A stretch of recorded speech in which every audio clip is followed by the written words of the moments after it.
ഇതുന് തലയിൽ തേക്കാനുള്ള എണ്ണ കഴിയാറായിട്ടുണ്ട്. അപ്പോൾ ഞാൻ ഈ പ്രാവശ്യം വീട്ടിൽ പോകുമ്പോഴാണ് ഉണ്ടാക്കിയിരുന്നത്. അപ്പോൾ ഇതിനൊരു 10, 11 തേങ്ങയാണ് എടുത്തിരുന്നത്. അപ്പോൾ ഇത് സൈഡിൽ ഇങ്ങനെ ഇരുന്ന് കളിക്കുന്നുണ്ട്. അപ്പോൾ ഞാൻ ആ നേരം കൊണ്ട് വേഗം പോയി തേങ്ങയൊക്കെ പൊട്ടിച്ചിട്ടുണ്ട് കേട്ടോ. അപ്പോൾ ഇത്രയൊക്കെ ഉണ്ടായിരുന്നു കേട്ടോ.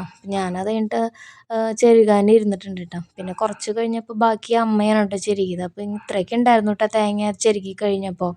പിന്നെ അത് കഴിഞ്ഞപ്പോൾ അമ്മ തന്നെയാണ് കേട്ടോ പാലൊക്കെ പിഴിയുണ്ടായിരുന്നത്. അപ്പോൾ കുറച്ച് വെള്ളം മിക്സ് ചെയ്തിട്ടാണ് കേട്ടോ മിക്സിയിൽ അടിച്ചിട്ടാണ് കേട്ടോ എടുത്തിരുന്നത്. അപ്പോൾ പാല് ഇത്രയൊക്കെയാണ് കേട്ടോ കിട്ടിയിരുന്നത്. അപ്പോൾ അത്യാവശ്യം നല്ല വിളഞ്ഞ തേങ്ങ തന്നെയായിരുന്നു കേട്ടോ എടുത്തിരുന്നത്. പിന്നെ ഞാനപ്പോൾ അതിൽ ഇങ്ങനെ കറിവേപ്പിലയും കുറച്ച് ഉള്ളി ചതച്ചതും കൂടെ ഇങ്ങനെ ഇട്ട് കൊടുക്കാറുണ്ട് കേട്ടോ. തലയിൽ മാത്രമാണ് കേട്ടോ അത് യൂസ് ചെയ്യാറുള്ളൂ. അപ്പോൾ ഒരു തിള വരുമ്പോഴാണ് കേട്ടോ അതിലേക്ക് അതൊക്കെ ഇട്ട് കൊടുക്കാറ്. പിന്നെ ഇത് അത്യാവശ്യം നല്ലൊരു ബ്രൗൺ കളറാവും കേട്ടോ. ഇത് എണ്ണ നന്നായിട്ട് തെളിഞ്ഞ് വന്ന് ബ്രൗൺ കളറാകുമ്പോൾ നമുക്കത് എടുക്കാം കേട്ടോ.